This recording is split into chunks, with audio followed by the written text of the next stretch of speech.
Le lendemain du mariage de Dorian aurait dû ressembler à un tour de victoire tranquille. La maison était immobile, la lumière du soleil filtrait à travers les hautes baies vitrées de la propriété des parents de Jasmine, projetant des rayures dorées sur le parquet. Je me suis déplacé prudemment dans la chambre d'amis, pliant mon smoking et emballant nos affaires, tandis que Jasmine se prélassait dans le lit, sa robe de soie tombant d'une épaule, faisant défiler paresseusement son téléphone comme si elle s'en fichait du monde. J'ai eu un souci. J'avais 15 400 $ de soins. Cela a commencé par une habitude. Je vérifiais mon application de pâtisserie tous les matins, quelque chose que j'avais appris à l'université alors que je ne pouvais pas me permettre d'être surpris par des découvertes. Ainsi, lorsque je me suis assis sur le bord du lit et que j'ai ouvert l'application, ce n'était que de la mémoire musculaire, mais ce nombre, mon solde disponible. Cela m'a frappé en pleine poitrine, 15 416 $ ont disparu. J'ai cligné des yeux, rafraîchissant l'écran comme si cela pourrait changer le résultat. Ce n'est pas le cas. Au début, je pensais que c'était peut-être un problème ou que j'avais peut-être mal calculé les dépenses finales du mariage, même si j'ai tenu des registres méticuleux. Mais les transactions s'alignaient comme des balles sur une chronologie, 1000 ici pour 1000 là, transfert à Miriam Carter, puis Dorian West, et une autre à un nom que je ne connaissais même pas, Eliza Harrington. Mon cœur battait à tout rompre. J'ai défilé plus vite. Les mains soudain moites. Les horodatages étaient précis, décalés, méthodiques. Certaines transactions avaient eu lieu alors que j'étais à la réception en train de porter des toasts et de sourire pour des photos. D'autres frappaient pendant que je dormais. Je me tournai lentement vers Jasmine. Avez-vous retiré de l'argent de notre compte? Elle n'a même pas levé les yeux. Les transferts d'argent. Il manque plus de 15 000 $. Cela a attiré son attention. Elle a posé son téléphone et a rencontré mon regard avec un sourire. Une fois, je l'avais confondu avec de la chaleur. Détends-toi, c'était pour le mariage. Vous le savez. Pour le mariage, ai-je répété, Dorian avait besoin de quelques affaires de dernière minute et maman a mis une caution pour la sécurité supplémentaire. Vous savez comment c'est. Non, j'ai dit debout, je ne le fais pas, parce que je n'ai autorisé aucun de ces transferts. Elle pencha la tête vers moi, amusée. Miles, tu as payé tout le mariage. Quelle est la différence? La différence, dis-je en serrant la voix, c'est que je n'ai pas approuvé l'envoi d'argent à Eliza Harrington. Qui diable est-ce? Jasmine rit doucement, puis remonta les couvertures jusqu'à sa poitrine. Tu es tellement dramatique, je suis sérieux. Dis-je en me rapprochant. Ceci est mon compte, mon épargne, notre compte. Corrigea-t-elle en me lançant un sourire narquois. Et qu'est-ce que tu vas faire, Miles? Vous ne pouvez rien faire. Je me suis figé. Ce ton, ce sourire narquois, c'était familier. C'était celui qu'elle utilisait quand elle me rabaissait devant ses amis, celui qu'elle portait quand je remettais en question ses dépenses et qu'elle me traitait de bon marché devant son frère. La frappe était différente maintenant, plus lourde, plus délibérée. Avant que je puisse répondre, la porte s'ouvrit en grinçant et Myriam entra, sa robe bien ajustée, tenant une tasse de café, comme une reine surveillant son domaine. Tout va bien, demanda-t-elle, sa voix adoucie par une inquiétude moqueuse. Juste une petite confusion d'argent. Dit Jasmine avec un signe dédaigneux. Miles passe un moment. Myriam a siroté son café. Tu as toujours été trop sensible à l'argent, Miles. Ce n'est pas une belle apparence chez un mari. Derrière elle, Dorian entra, toujours en pantalon de pyjama, la brosse à dents accrochée à la bouche. Yo, merci encore d'avoir tout couvert, mec. Dit-il en me faisant un pouce. Vrai MVP, mes poings serrés. Jasmine m'a jeté un coup d'œil, ses yeux brillants d'une cruauté tacite. Tu sais quel est ton problème, dit-elle, debout maintenant, la voix juste au-dessus d'un murmure. Vous pensez qu'être silencieux vous rend fort, mais en réalité, cela vous permet simplement de marcher facilement, rigola Myriam. Dorian rit, la bouche pleine d'écume. Je n'ai pas répondu. Je n'ai pas crié ni sorti en trombe. J'ai juste fouillé dans mon sac polochon et j'en ai sorti une petite et fine enveloppe. Son poids semblait plus lourd que celui du papier, car ce n'était pas seulement un dossier, c'était une frontière, une ligne dans le sable. Je le pose doucement sur la commode. Qu'est-ce que c'est? Demanda Jasmine. Ne vous inquiétez pas de ce qui se passera ensuite, dis-je calmement. J'ai fermé mon sac, j'ai rencontré chacun de leurs regards, un par un, Jasmine suffisante, Myriam indifférente, Dorian désemparé, et je n'ai rien dit d'autre, je suis juste sorti. Parce que ce qu'il ne savait pas, c'était ceci, je n'étais pas seul dans cette situation, plus maintenant. Pendant qu'il riait, j'avais prêté attention à chaque petit affront, à chaque sourire narquois, à chaque faveur qui, d'une manière ou d'une autre, m'avait coûté des milliers de dollars. J'avais commencé à les collectionner comme des reçus, et j'avais un partenaire qu'il ne voyait pas venir, quelqu'un qui savait comment suivre chaque empreinte digitale qu'il pensait être assez intelligent pour effacer. Il pensait avoir gagné. Je me retournerais, comme je l'ai toujours fait, je sourirais, je signerais le chèque et je garderais le silence. Mais le silence n'était jamais la même chose que la faiblesse, et ils étaient sur le point de le découvrir. Dollar par dollar, mensonge par mensonge, le solde disparaissait, mais ma tolérance aussi. Le dîner a été servi comme si de rien n'était. L'argenterie polie s'accroche doucement aux assiettes en porcelaine tandis que le pêché de purée de pommes de terre au romarin, à l'agneau et à l'ail flottait dans la salle à manger éclairée par un lustre.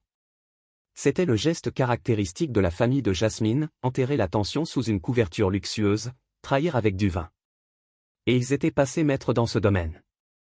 Je m'assis à la longue table en acajou, mon siège soigneusement placé entre Jasmine et son père, Rufus.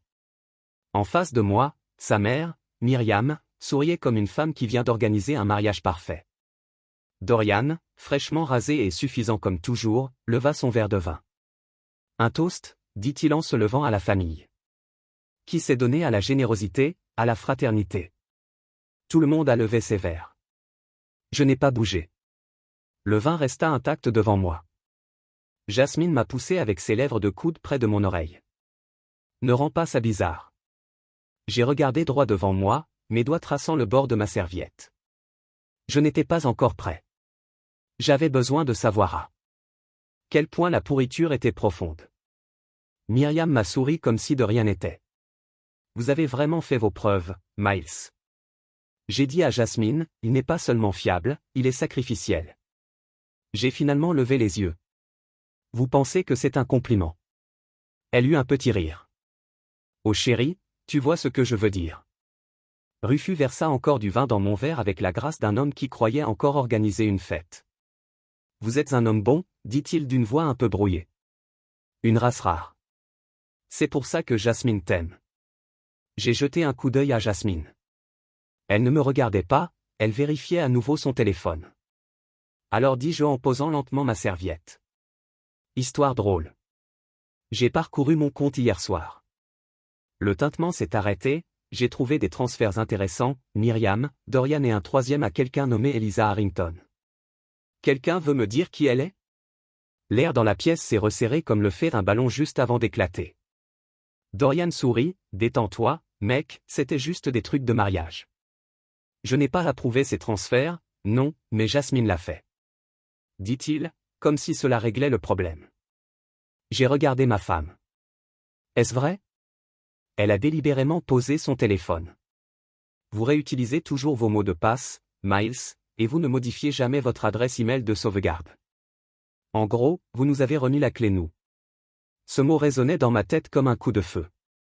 Vous êtes allé sur mon compte. Ai-je demandé à voix basse. Tu le dis comme si tu ne t'attendais pas, elle a répondu, c'est notre argent de toute façon. La table resta immobile. Personne ne riait plus maintenant, sauf Dorian doucement, jusqu'à ce qu'il réalise qu'il était le seul à le faire. Tu as toujours été trop confiant, ajouta Jasmine en penchant la tête comme si elle essayait de m'éduquer. Cette famille, on est soudés, on veille les uns sur les autres. Vous n'avez jamais eu ça. Je me levai lentement. Que fais-tu? Myriam a demandé, je suis juste en train de prendre quelque chose. Dis-je en fouillant dans la poche de mon manteau. Chaque paire d'yeux suivit ma main. J'ai sorti une petite télécommande noire, j'ai cliqué dessus une fois. Les haut-parleurs de la salle à manger ont émis un léger gémissement. Puis une voix a commencé à jouer, la mienne au téléphone, parlant à ma contact en cybersécurité, Sarah Bell, calme, délibérée, exposant les transferts suspects. Puis sa voix confirmant les traces, confirmant l'activité de connexion de Jasmine, confirmant que les adresses IP utilisées correspondent au domaine de la famille Langston. Rufus laissa tomber son verre de vin. Qu'est-ce que c'est que ça? Dorian a aboyé des preuves. J'ai dit simplement, vous nous avez mis sur écoute. Jasmine a demandé, en se levant maintenant, es-tu fou? Non, j'ai dit que je commençais enfin à faire attention. La pièce explosa en criant, déni, s'inquiéta l'ennemi de Myriam, devenant venimeux. Vous nous avez piégés, cria-t-elle. Non, j'ai corrigé, vous vous êtes installé, j'ai juste appuyé sur record. C'est alors qu'on frappa fort à la porte d'entrée. Boum, boum, boum, 3 fois solide, lourd. Tout le monde se figea. Jasmine s'est tournée vers moi, les yeux écarquillés. Que as-tu fait? Je n'ai pas répondu. Je me suis simplement éloigné de la table, j'ai marché calmement vers le hall et j'ai ouvert la porte. Le détective Ramon Briggs se tenait grand avec son insigne de blazer gris attaché à sa ceinture. Derrière lui se trouvaient 2 agents fédéraux chargés des crimes financiers, un homme et une femme, tous 2 au visage sévère et prêt. Monsieur Carter, dit-il. J'ai hoché la tête. Nous sommes prêts quand vous l'êtes. Je lui ai tendu un dossier en papier cartonné, plus épais maintenant que celui que j'avais laissé dans la chambre d'amis. À l'intérieur se trouvaient des impressions, des horodatages, des appels enregistrés, des journaux d'accès, et même la capture d'écran de l'email de Jasmine avec la ligne d'objet, effaçons le compte avant qu'il ne s'en rende compte. Briggs l'ouvrit, parcourut la première page, puis regarda derrière moi. Ça te dérange si nous entrons? Pas du tout. Je me suis écarté. Ils entrèrent et Jasmine trébucha en arrière, la bouche ouverte. Rufus a tenté de les intercepter. Vous ne pouvez pas simplement faire irruption chez nous. C'est aussi la résidence légale de Miles Carter. Briggs a répondu. Et nous sommes ici suite à une assignation à comparaître fédérale. Écartez-vous. La pièce sombre dans le chaos. Les agents ont d'abord contacté Myriam. Madame, vous êtes répertoriée comme destinataire de transferts non autorisés. Ce que je n'ai pas fait. Nous aurons tout le temps d'y revenir à la gare. Dorian a tenté de quitter la pièce mais a été bloqué par l'agent du courrier. Jasmine s'appuya contre le mur, secouant la tête avec incrédulité. Tu as vraiment fait ça? M'a-t-elle demandé, sa voix n'était plus moqueuse, juste confuse. Tu m'as trahi. Non, dis-je en croisant son regard. Tu m'as trahi, viens-je de répondre.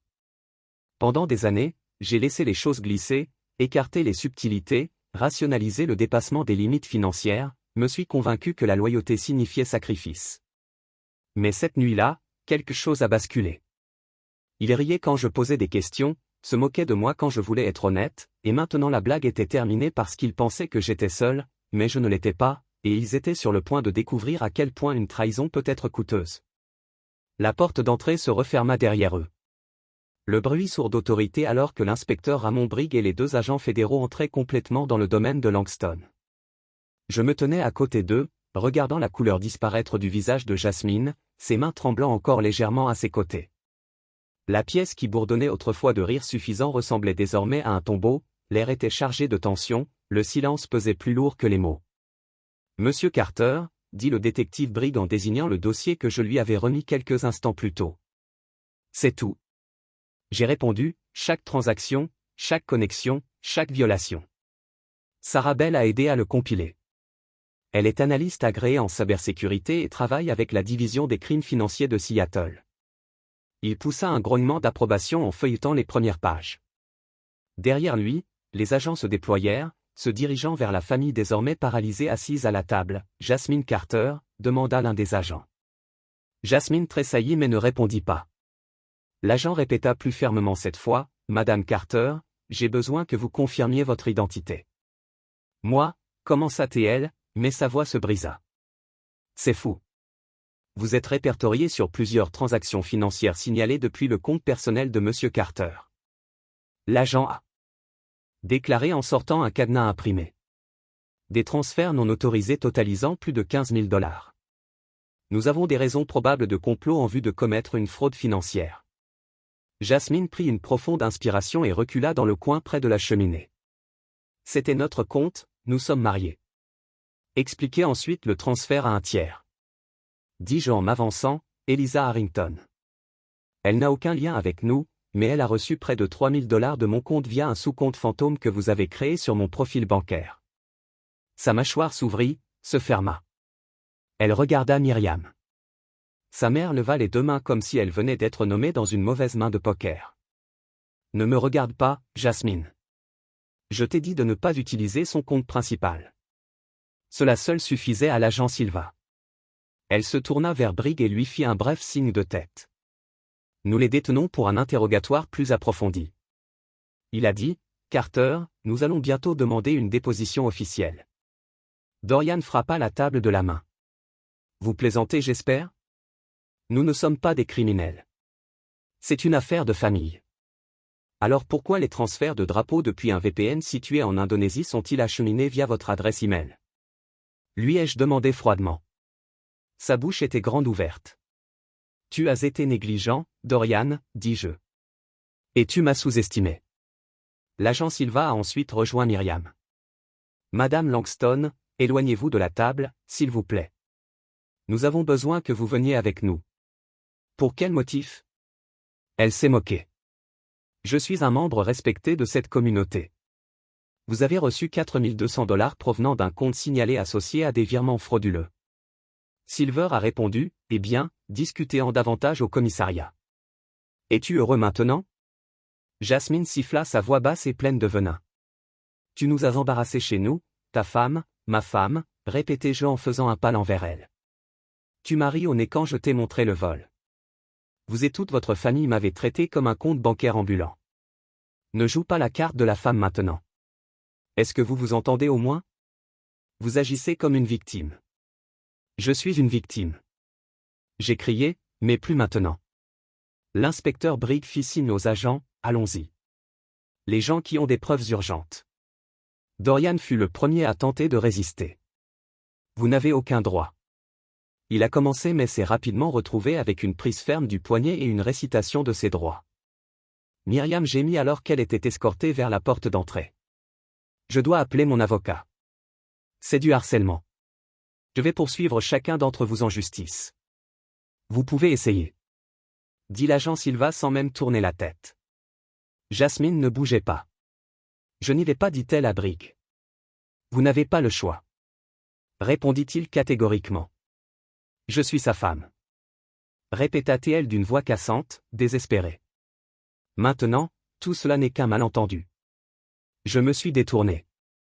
Je ne pouvais plus la regarder, pas quand je pouvais encore l'entendre rire d'hier, pas quand je voyais encore l'éclat de ce sourire narquois qu'elle m'avait fait quand elle disait que je ne pouvais rien faire.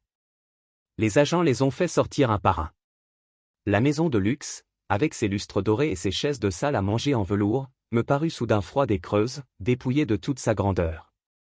Lorsque le dernier croiseur s'éloigna de l'allée, clignotant en rouge et bleu sur le sol en marbre, je restai seul dans le silence. J'ai pris une longue inspiration, le genre de respiration qu'on prend lorsqu'un poids finit par tomber de sa poitrine. Après des années de pression, je suis retourné dans la salle à manger, où les plats étaient encore à moitié mangés, la bouteille de vin débouchée. L'ambiance s'interrompit au milieu du mensonge. Je me suis rassis à ma place, celle entre Rufus et Jasmine, et j'ai regardé les couverts en face de moi. Pour la première fois depuis longtemps, je ne me sentais pas en infériorité numérique. Sarah m'avait dit que cela me semblerait étrange au début, pas triomphant, mais lourd à reprendre. Ton pouvoir ne vient pas avec des confettis, avait-elle dit. Cela vient avec clarté. Et maintenant je l'avais. J'ai jeté un coup d'œil au verre de vin intact. Je l'ai ramassé, je l'ai fait tourner une fois, puis je l'ai reposé. Ce n'était pas encore fini. Il y aurait des avocats, des dépositions, peut-être même des représailles. Mais j'ai joué leur jeu sur leur terrain et je ne m'étais pas couché. Jasmine a dit que je ne pouvais rien faire, mais je l'avais fait, et il commençait tout juste à s'en rendre compte. 2 semaines avant le mariage, les intuitions ont commencé. Ce n'était pas une révélation dramatique, juste une légère démangeaison au fond de mon esprit, du genre qui murmure, quelque chose ne va pas. Jasmine bougeait différemment, moins affectueuse, plus contrôlante. Elle a commencé à surveiller mon calendrier, me demandant quand je serais à la maison, quand je serais absent. Au début, je pensais que c'était le stress du mariage, les nerfs. Tout le monde dit que les gens deviennent étranges avant les grands événements de la vie. Mais ce n'était pas seulement du stress, c'était de la surveillance. C'est à ce moment-là que j'ai pris une décision que je n'avais jamais prise auparavant dans notre relation, j'ai fait appel à des renforts. Elle s'appelait Sarah Bell. Nous nous sommes rencontrés au premier cycle lorsqu'elle était la fille qui a piraté le Wi-Fi du campus pour supprimer les limites de données et est devenue une légende du campus. Elle était désormais experte agréée en cybersécurité, consultante auprès de grandes banques et d'agences gouvernementales. Nous ne nous étions pas parlé depuis des années, mais lorsque j'ai envoyé un vague message demandant de l'aide pour quelque chose de sensible, elle a répondu en quelques minutes, « Envoyez-moi ce que vous avez, je m'occupe du reste. » Je n'avais même pas besoin d'expliquer. Sarah n'a pas posé de questions. Elle a creusé. La première chose qu'elle a découverte était un transfert test petit, seulement $50, envoyé de mon compte courant principal vers un compte 20 mots inconnu. Elle l'a signalé dans les 24 heures. C'était pour voir si vous le remarqueriez. Elle a dit, vous ne l'avez pas fait, alors ils sont devenus plus audacieux. Une semaine plus tard, nouveau transfert, cette fois de $500, à la mère de Jasmine. Jasmine l'a expliqué. Quand j'ai demandé, oh, maman a oublié son sac à main et avait besoin de réserver chez le fleuriste, j'ai utilisé sa carte. Calme-toi et je l'ai fait. Je me suis calmé. Je l'ai toujours fait. C'était mon erreur. Sarah ne s'est pas calmée. Elle a tracé les adresses IP, remarqué que de nouveaux emplacements de connexion apparaissaient sous les journaux d'activité de mes comptes bancaires, des emplacements où je n'étais jamais allé. Une nuit, pendant que Jasmine dormait à côté de moi, je restais éveillé à regarder mon téléphone pendant que Sarah envoyait un message en temps réel, une autre connexion, 2h11, connectée depuis l'adresse IP de ce domaine. J'ai transféré $4000 à Elisa Harrington. Je suis en train de vérifier ses antécédents maintenant. Au matin, Sarah avait un rapport complet. Elisa Harrington était une vieille amie de Myriam, utilisée pour diriger une boutique d'organisation de mariage qui avait discrètement fermé ses portes dans des circonstances suspectes. Son nom était une porte dérobée financière. C'est organisé, m'a dit Sarah, et c'est prémédité. J'ai regardé les preuves, capture d'écran après capture d'écran, et tout ce que je pouvais ressentir, c'était de la chaleur montée dans ma poitrine, pas de la rage, pas encore juste la lente et nauséabonde réalisation que j'avais passé des années marié dans une famille qui me voyait comme une opportunité, pas comme une personne. J'ai pensé à la fois où Jasmine a oublié mon anniversaire et m'a emmené sortir la semaine suivante, pour me dire au milieu du dîner que nous rencontrions son frère pour discuter d'une idée d'entreprise. J'ai pensé aux nuits où ses parents sont restés avec nous sans y être invités, utilisant ma voiture pendant que je me rendais au travail en Uber. J'ai réfléchi à la façon dont j'avais payé l'intégralité de ses études supérieures pendant qu'elle changeait les mots de passe des comptes partagés pour des raisons de sécurité. Ils m'ont conditionné à repousser mes limites, à normaliser le manque de respect, à tester mon degré de tolérance, comme faire bouillir une grenouille lentement pour qu'elle ne saute jamais. La veille du mariage, je me tenais devant le miroir de notre suite d'hôtel en train de réparer ma cravate, tandis que Jasmine enfilait sa robe de soie derrière moi. « Tu es nerveux ?» a-t-elle demandé. J'ai regardé son reflet dans le miroir. « Pourquoi le serais-je » Elle haussa les épaules. « Grand jour. Beaucoup Dieu. Vous avez toujours détesté être au centre de l'attention. » J'ai souri poliment, « Tu l'aimes assez pour nous deux. » Elle se pencha en avant et m'embrassa sur la joue. « Merci encore, Miles. Sérieusement, tout ce week-end, rien de tout cela ne serait arrivé sans toi. » J'ai gardé ma voix ferme. Ouais, je sais, elle ne l'a pas compris. Elle ne l'a jamais fait. Le lendemain matin, alors que les invités se mélangeaient, que les photographes prenaient des photos d'arches florales et préparaient des amuse-gueules, j'ai parcouru le domaine de ses parents et j'ai appelé Sarah. « Tout est en place ?» ai-je demandé. « Tout cela ?» a-t-elle confirmé.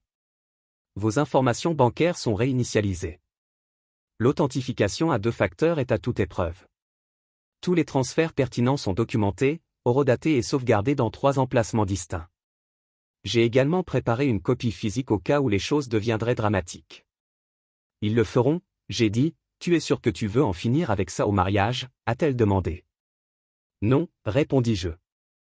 Mais j'ai besoin de savoir jusqu'où ils iront. » J'ai raccroché et suis revenu à la fête, mon sourire poli, ma posture détendue.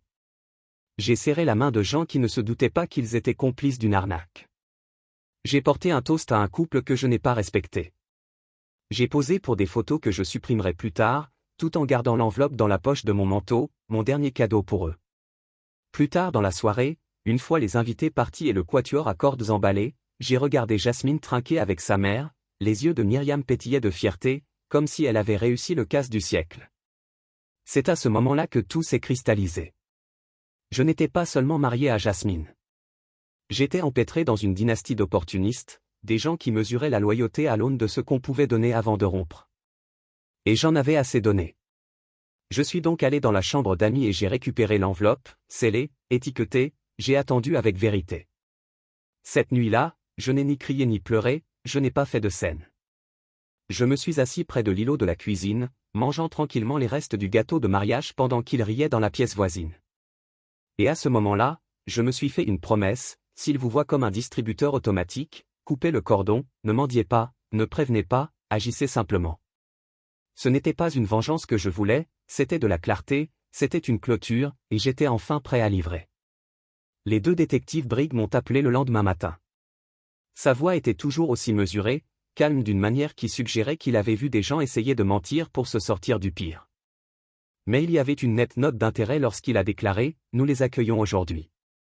Jasmine, son frère, sa mère voulait que tu l'entendes de moi. » Avant eux, j'étais debout dans la cuisine de mon appartement à Seattle en train de remuer du café qui était devenu froid bien avant que l'appel n'arrive.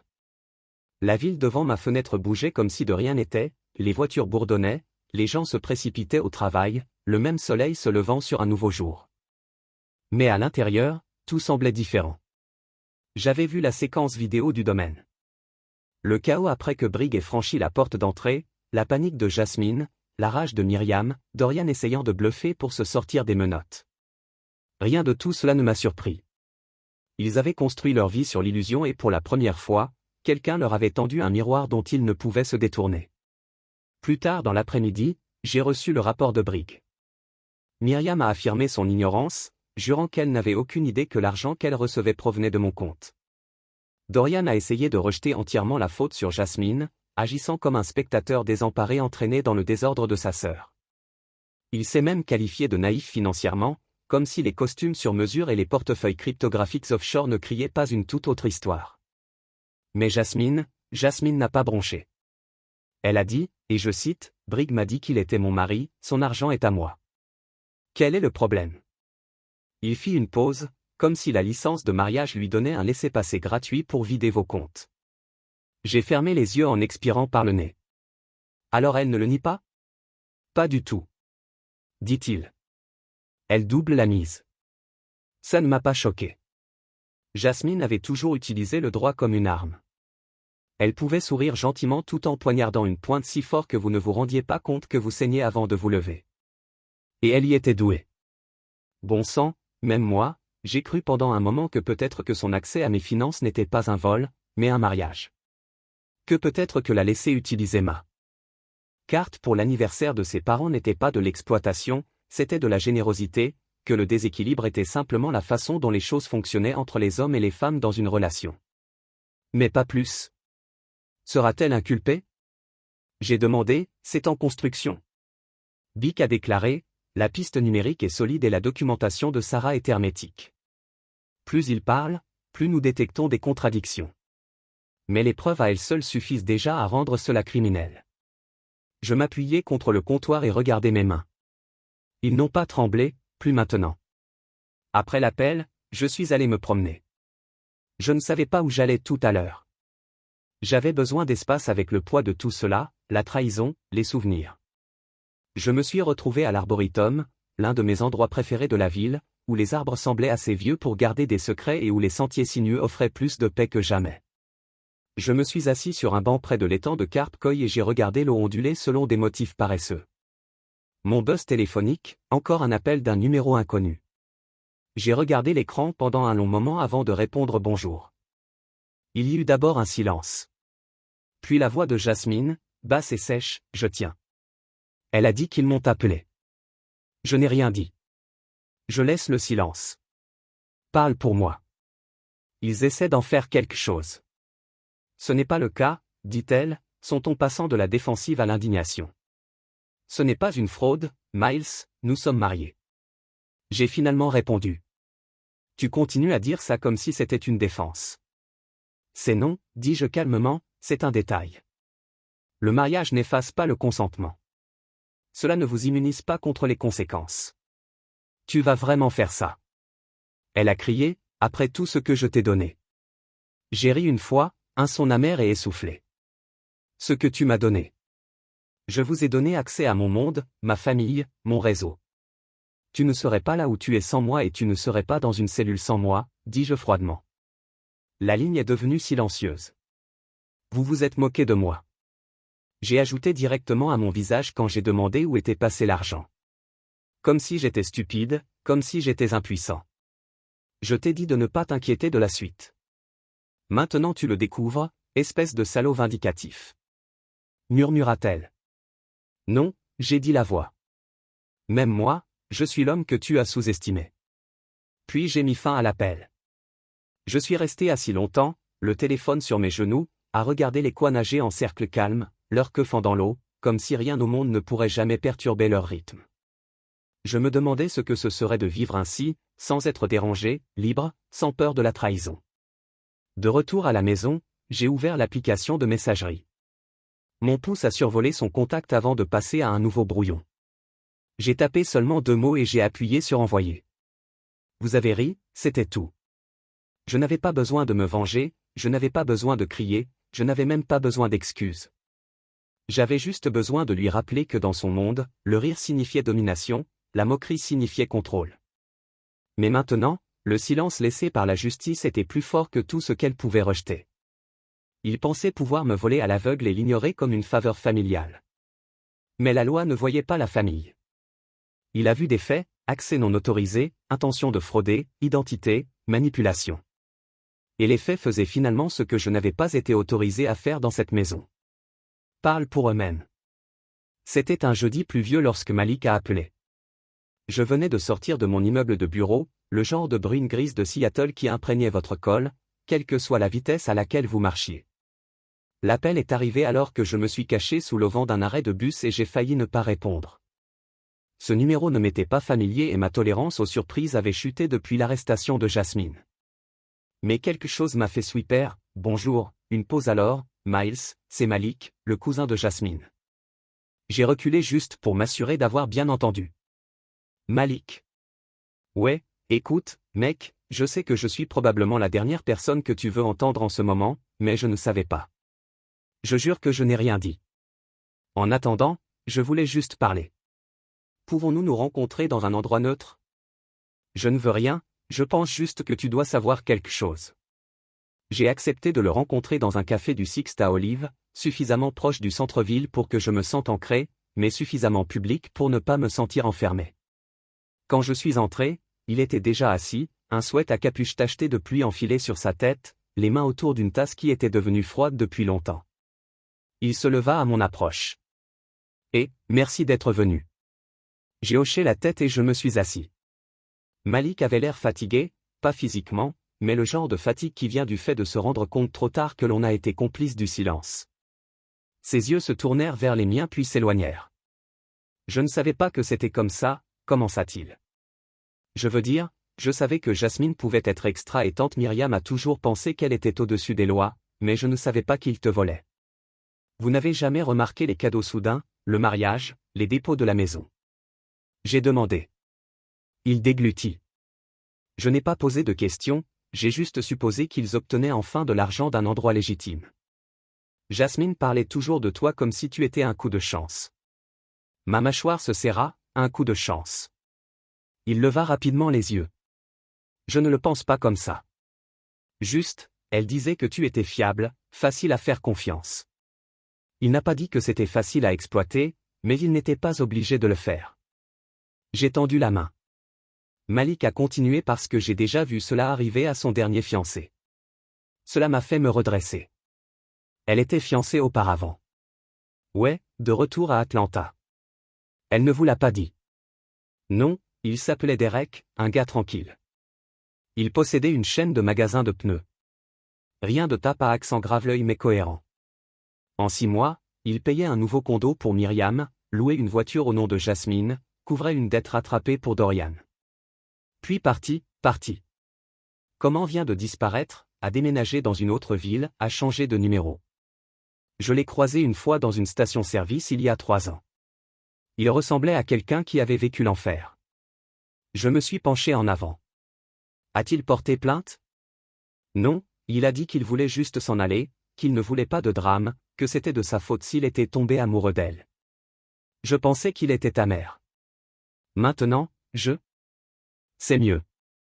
J'ai expiré, les mains agrippées au bord de la table. Malik fouilla dans sa veste et en sortit une clé USB.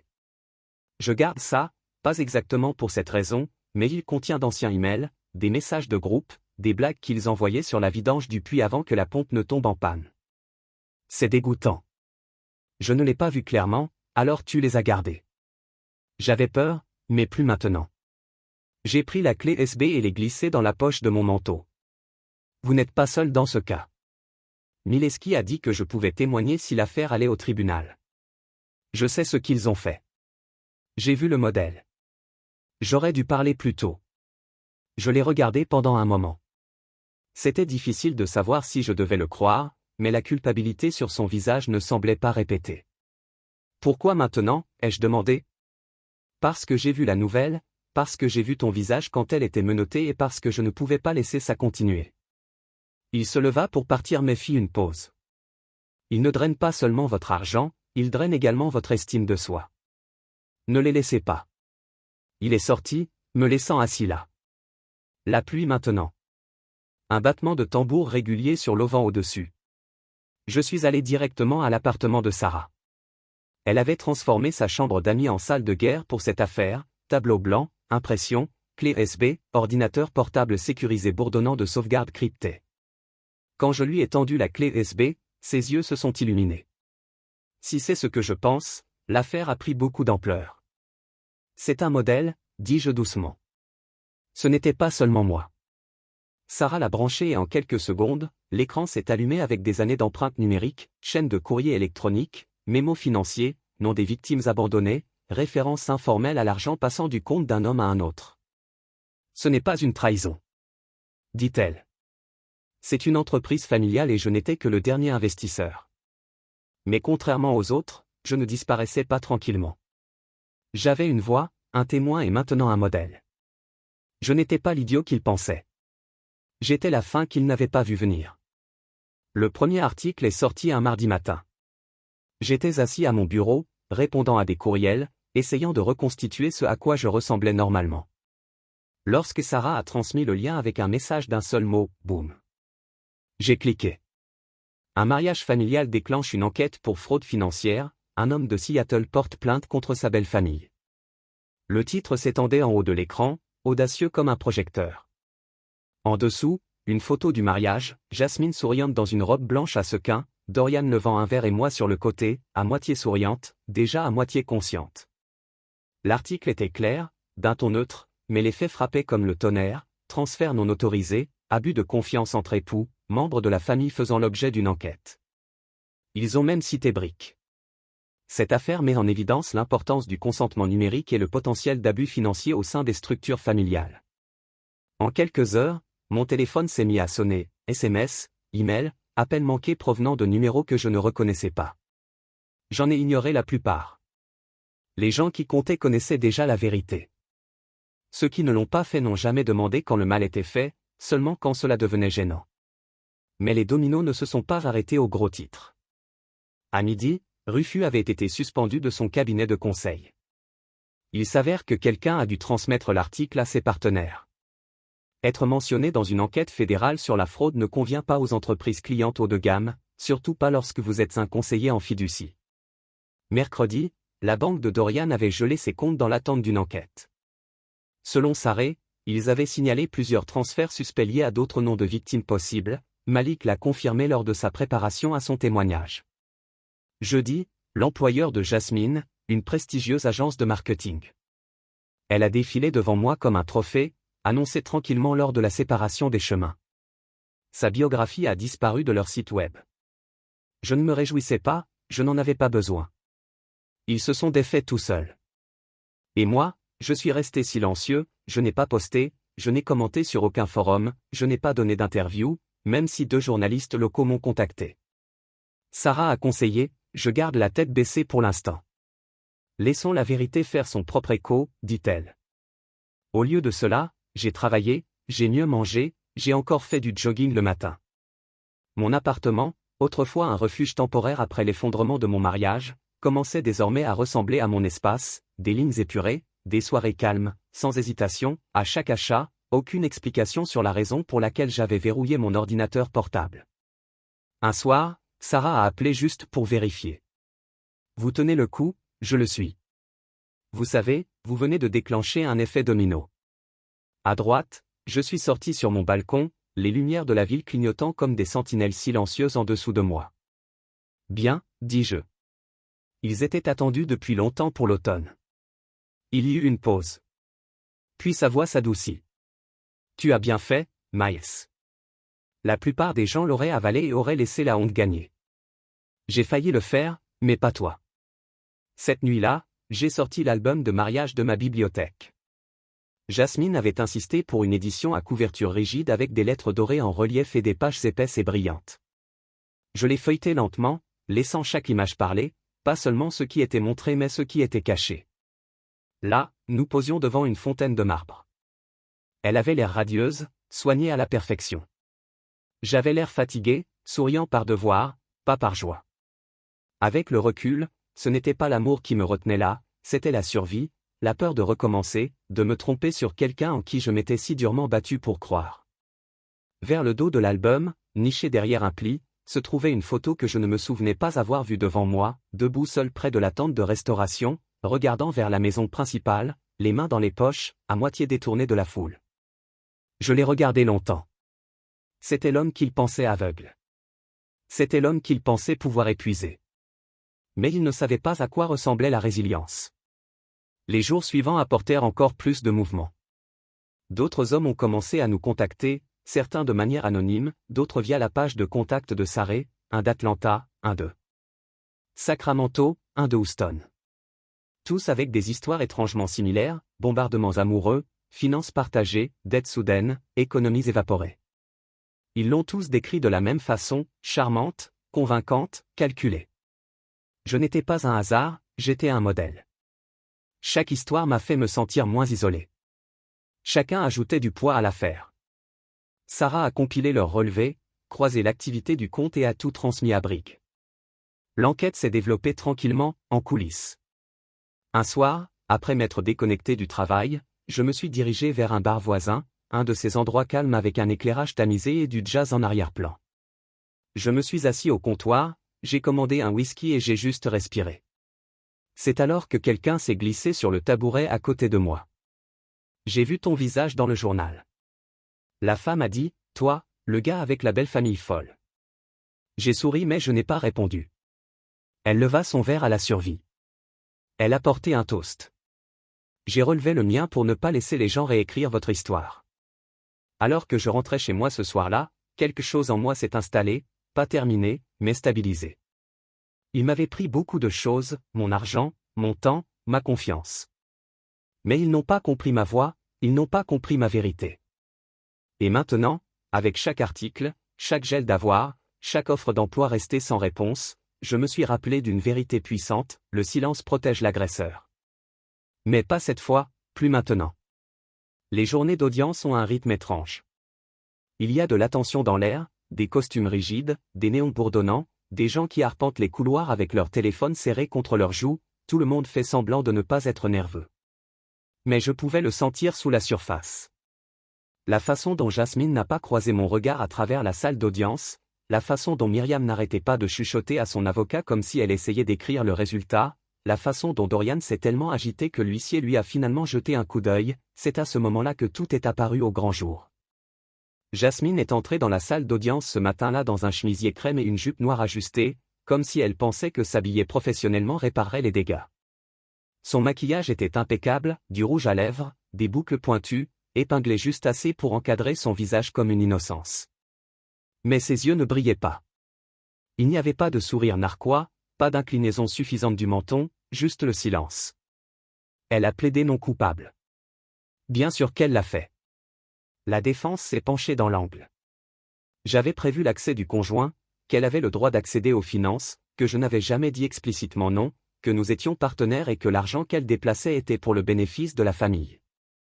Mais la vérité n'a pas cédé, Sarah. J'avais préparé une pile de preuves numériques si épaisse que le greffier du tribunal avait besoin d'un deuxième classeur et le procureur l'a présentée avec une précision chirurgicale.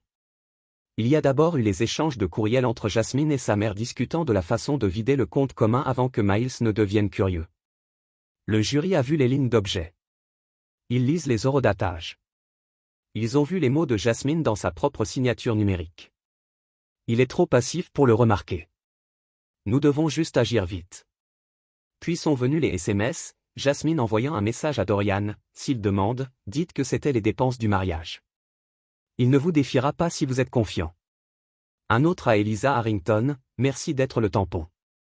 Je reviendrai quand il se sera calmé. Et puis, le clou dans le cercueil, le fil conducteur découvert grâce à la clé USB de Malik dans lequel Jasmine avait écrit, c'est la mule de l'argent. Videz-le, puis divorcez. La salle d'audience est devenue silencieuse lorsque ces mots ont été lus à haute voix. Mon estomac s'est retourné, même si je les avais déjà vus auparavant, les entendant prononcer dans cette salle d'audience stérile avec mon nom réduit à une punchline. C'était différent, plus brut. Jasmine n'a pas réagi, pas lorsque sa voix a résonné à travers les murs, pas lorsque les mains de sa mère se sont subtilement éloignées des siennes, pas lorsque son avocat s'est déplacé inconfortablement sur sa chaise. Ils ont essayé de pivoter. Bien sûr, son avocat a avancé des arguments sur la détresse émotionnelle, sur les tensions conjugales, sur les attentes culturelles en matière de finances partagées. Mais c'était faible, creux, comme si on recouvrait un trou et qu'on l'appelait une sculpture. J'ai comparu à la barre le deuxième jour. Je leur ai parlé des abandons, des transferts d'essais, des rires condescendants. Lorsque je l'ai interrogé sur la façon dont elle et sa famille justifiaient le vol comme un droit, je n'ai pas élevé la voix. Je n'en avais pas besoin. Je viens de dire la vérité. Et puis est venue Sarah calme, composée, brillante. Elle a expliqué les empreintes numériques. Elle a expliqué au tribunal chaque transaction, comment elle a été retracée, quand elle a eu lieu, quelles adresses IP ont été utilisées. Elle a expliqué dans un langage simple comment la connexion de Jasmine a été utilisée à 2h11 du matin, pour accéder à un compte fantôme lié acheminant de l'argent vers Myriam, Dorian et Eliza. Le jury a regardé attentivement. Chaque mot resserrait le filet. La défense de Jasmine s'est effondrée dès le 3e jour. Ils ont tenté de bloquer les preuves, les qualifiant d'incendiaires, mais le juge les a autorisées. Il a cité les schémas, les témoins concordants, la trace numérique claire. Quand il a statué, ce n'était pas dramatique. C'était définitif, 3 ans de probation. Le juge a déclaré une restitution d'un montant de 15 400 $ à la victime, une amende de 10 000 $ pour détresse émotionnelle et une ordonnance permanente d'interdiction de contact et moins agitée par écrit par M. Carter. Je ne me sentais pas victorieux. Je me sentais stable, comme si mes pieds étaient enfin plantés sur un sol solide. Jasmine ne m'a pas regardé quand ça s'est terminé. Son expression était illisible, sans regret, sans excuse, juste vide, comme si elle ne pouvait pas comprendre que les règles qu'elle avait écrites depuis si longtemps ne s'appliquaient plus. Myriam jura dans sa barbe alors qu'il quittait la salle d'audience. Dorian n'a pas dit un mot. Rufus ne s'est même jamais présenté. J'ai rassemblé mes affaires lentement. Il n'y avait aucune précipitation, personne n'attendait pour se moquer de moi à l'extérieur de la salle d'audience. Pas de caméra, juste moi, mon manteau et le bruit des talons claquant dans un couloir qui ne faisait plus écho à une trahison. Dehors, Sarah m'a rencontré sur les marches. « Ça va » a-t-elle demandé. J'ai hoché la tête. « Ouais, je pense que je le suis. » Elle m'a tendu une enveloppe, paiement de la restitution, le premier chèque est arrivé. Le reste sera mensuel. Je l'ai retourné dans ma main. Je m'attendais à ce que ce soit plus satisfaisant, mais en réalité, c'était comme si quelque chose me revenait qui n'aurait jamais dû être pris. J'en donne la majeure partie, dis-je Sarah. J'ai souri, je pensais que tu le ferais. Alors que nous nous éloignions du palais de justice. J'ai regardé en arrière une fois, pas pour Jasmine, pas pour tourner la page, juste pour me rappeler que j'avais réussi, que je n'avais pas plié, que j'avais fait face à chaque insulte suffisante, chaque dollar volé, chaque moment de manipulation et que je me suis quand même levé. Ils ont essayé de me dévaloriser, de me réduire à un solde bancaire et à un chèque en blanc. Mais j'avais prouvé quelque chose de plus, je n'étais pas seulement un survivant de leur plan, j'en étais la fin. Seattle à l'automne est un miracle tranquille. La pluie tombe comme un murmure au lieu d'une tempête et les arbres le long des rues saignent, or, rouille et orange dans une capitulation lente et digne. Après le procès, je ne me suis pas précipité pour reprendre ma vie en main. Je ne me suis pas laissé distraire ni déclarer un retour triomphal. J'avais besoin d'espace pour ressentir ce que je n'avais pas eu le droit de ressentir depuis des années, en sécurité. J'ai emménagé chez ma cousine Belle pendant un petit moment. Sa maison était petite, 2 chambres, un plancher grinçant près de la cuisine et un canapé qui avait connu des décennies meilleures. Mais c'était plus comme chez soi que dans n'importe quel coin du domaine de Langston. Belle ne posait pas de questions à moins que je propose des réponses. Elle m'a juste préparé du thé, rempli le réfrigérateur avec des aliments qu'elle savait que j'aimais et m'a rappelé, par petites touches, que la famille n'est pas toujours le sang. Parfois, ce sont les gens qui te choisissent quand tu es brisé. Tu étais toujours trop poli, m'a-t-elle dit un soir alors que nous étions assis sur le balcon et regardions la pluie rayer la fenêtre. Vous les avez laissés prendre de petits morceaux de vous jusqu'à ce qu'il ne reste presque plus rien à défendre. Je pensais que c'était ça le mariage. J'ai dit, presque honteux, non, c'est ça la manipulation. La famille, tu n'aimes pas ça, Miles? Ces mots se sont installés quelque part au plus profond de moi là où vivait la vieille honte, et pour la première fois depuis longtemps, je les ai laissés rester. La même semaine, elle m'a présenté à quelqu'un, son ami Omari, qui travaillait dans le domaine de l'aide juridique à but non lucratif. Elle a aidé les survivants d'abus financiers, d'usurpation d'identité et de fraude familiale. Nous nous sommes rencontrés un samedi autour d'un café et de scones dans un magasin du coin où les baristas connaissaient Belle par son nom. Omari n'était pas ce à quoi je m'attendais. Elle n'était pas froide et clinique comme les avocats que j'avais rencontrés lors du procès. Elle a été punie. Son sourire était de ceux qui vous faisaient croire que l'honnêteté pouvait encore exister dans le monde. Je connais ton histoire, dit-elle doucement après que Belle se soit éloignée pour répondre à un appel. Belle m'en a raconté une partie.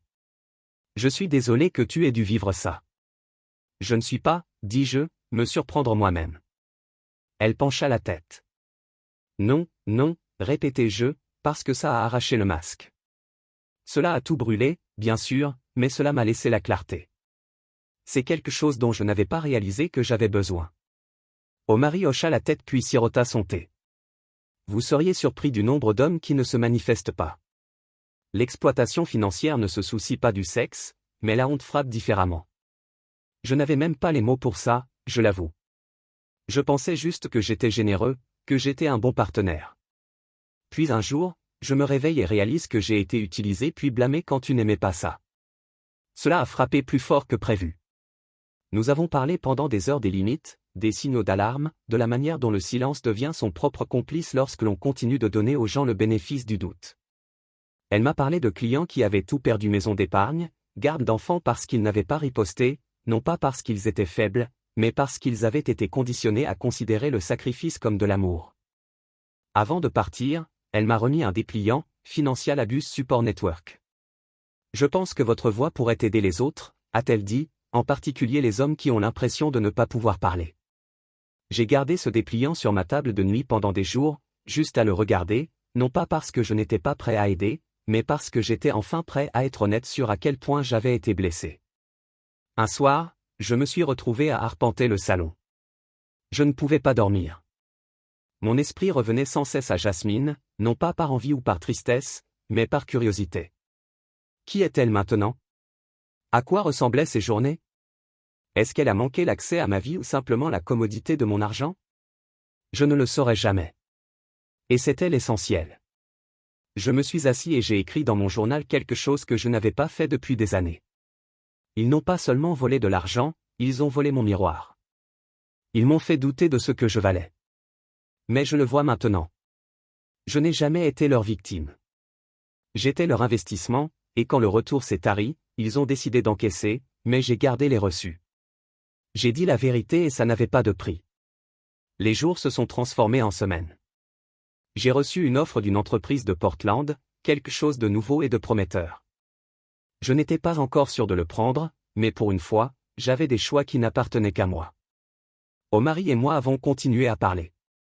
Au début, il s'agissait de son travail, puis c'est devenu plus personnel, articles partagés, blagues, appels téléphoniques tard dans la nuit qui dérivaient de conseils en souvenirs. Un soir, elle a dit, « Tu sais que tu n'as pas détruit le mariage, n'est-ce pas? » J'ai fait une pause, n'est-ce pas? Non, dit-elle fermement, ils l'ont fait. Tu as juste arrêté de prétendre que c'était quelque chose qui n'a jamais été. Cela a atterri comme un doux coup de poing dans le cœur. Elle avait raison. J'avais passé si longtemps à essayer de protéger une façade qui ne m'avait jamais protégé, à défendre des gens qui ne m'avaient jamais défendu, à sourire sur les photos alors qu'ils calculaient dans mon dos. Et maintenant, avec le poids disparu, j'ai enfin compris ce que devrait être la fidélité, gagnée et non exigée. Alors, quand Belle m'a demandé quelques semaines plus tard comment je me sentais, je lui ai dit la vérité. Je me sens un nouveau humain. Plus de honte, plus de marche sur des œufs juste là dans mes poumons et dans l'espace dans ma poitrine. Et pour la première fois depuis longtemps, non seulement j'ai survécu à l'incendie, j'en suis ressorti propre. 2 mois après le verdict final, une simple enveloppe blanche est arrivée dans ma boîte aux lettres. Pas d'adresse de retour, juste mon nom et la cursive en boucle de Jasmine, trop familière pour être manquée. Je l'ai regardé longuement, me demandant si je devais l'ouvrir ou le déchiqueter sur place. Mais quelque chose en moi, peut-être la fermeture, peut-être la curiosité m'a poussé à l'ouvrir avec un couteau sorti du tiroir de la cuisine de Belle. La lettre n'était pas des excuses, même pas du tout. J'ai tout perdu. Cela a commencé mon travail, ma réputation. Ma famille me parle à peine maintenant. Tu n'étais pas obligé d'aller aussi loin, Miles. Tu aurais pu me parler, mais tu voulais m'embarrasser. Tu voulais me voir tomber. J'ai lu le reste en silence, la mâchoire serrée, page après page de déviation. Pas une seule fois elle n'a admis m'avoir volé. Pas une seule fois elle n'a prononcé le mot désolé, juste des excuses, déguisées en vulnérabilité, blâme, habillé et suppliant. Elle a terminé la lettre par une phrase qui m'a fait réfléchir, si jamais tu m'as aimé ne serait-ce qu'un peu, que ce ne soit pas le dernier mot entre nous. J'ai plié la lettre une fois et je l'ai glissée dans la déchiqueteuse. C'était son problème. Elle a toujours cru que l'amour était un bouclier contre la responsabilité, que si quelqu'un l'avait aimé, il lui devait le pardon même s'il ne l'avait pas mérité. Mais l'amour sans vérité, ce n'est pas ça l'amour. C'est une prise d'otage. La même semaine, j'ai pris une décision. J'ai pris $5 000 du dédommagement qu'elle avait été condamnée par le tribunal et je l'ai fait don à une organisation à but non lucratif locale qui soutenait les victimes d'abus financiers. Sarah m'a aidé à traiter le don au nom de Jasmine, et j'ai demandé que le reçu soit envoyé à la même adresse qu'elle avait utilisée pour sa lettre. Que le monde se souvienne de ce qu'elle a essayé de cacher. Je ne l'ai pas fait pour être mesquin. Je l'ai fait pour mettre un cachet sur quelque chose qu'elle refusait de reconnaître. L'argent qu'elle a pris avait une valeur supérieure au dollar, et maintenant cette valeur aiderait quelqu'un d'autre à récupérer son pouvoir. Peut-être une femme obligée de choisir entre se taire ou recommencer. Peut-être un homme comme moi, réalisant peu à peu que le partenaire qu'il aimait s'était transformé en comptable armé d'un couteau. Le lendemain du don, je me tenais sur le balcon de mon nouvel appartement en sirotant un café dans une tasse ébréchée que Belle m'avait donnée. Quand j'ai déménagé, la ville en bas bourdonnait comme toujours, des klaxons, des pas, des sirènes au loin, mais ici c'était calme et pour une fois je ne me sentais toujours pas engourdi, pas en colère, juste immobile. J'avais passé des années à mesurer ma valeur à l'aune de ce que je donnais, du temps, de l'énergie, de l'argent, du pardon. J'ai laissé les gens prendre jusqu'à ce que je ne reconnaisse plus ma forme. J'étais généreux à l'excès, fidèle à mon propre détriment. Mais la vérité était simple. Vous ne pouvez pas aimer les gens qui refusent de vous voir comme plus qu'une ressource. Et j'en avais assez de faire preuve de générosité envers des gens qui n'avaient aucun intérêt à la réciprocité. Le téléphone sonna. C'était Tamari.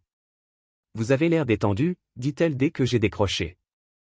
Je vais bien, tu mérites ça. J'ai reçu une lettre de Jasmine, laisse-moi deviner. Pas d'excuses, pas même la moindre allusion. Elle resta silencieuse un moment. Les gens comme elle ne s'excusent pas, ils pleurent juste la perte d'accès. Cette phrase est restée avec moi toute la journée, pleurer la perte d'accès. Ce n'était pas moi qui lui manquais. C'était la facilité, le contrôle, la conviction que j'absorberais toujours ces dégâts et me demanderais ce que j'ai fait de mal. Mais je n'étais plus cet homme. Ce week-end-là, j'ai rencontré Amari pour déjeuner dans un petit restaurant méditerranéen au bord de l'eau. Nous nous sommes assis dehors sous un parapluie jaune délavé, le vent tirant doucement sur les serviettes et les boucles. Elle portait un blazer anthracite et pas de maquillage et ressemblait toujours à Grace personnifiée. Nous avons parlé de tout et de rien. L'association à but non lucratif vient d'aider à obtenir un nouveau financement pour un livre. J'ai commencé à lire que la guérison n'était pas linéaire mais spirale, certains jours élevés, certains jours faibles, certains jours engourdis. Puis, sortie de nulle part, elle a demandé, avez-vous déjà pensé à ce qui se serait passé si vous ne l'aviez jamais attrapé ? Tout le temps, et je pense que j'aurais continué à rétrécir. Dis-je en donnant jusqu'à ce qu'il ne reste plus rien. Ensuite, il serait parti et aurait dit que j'étais faible.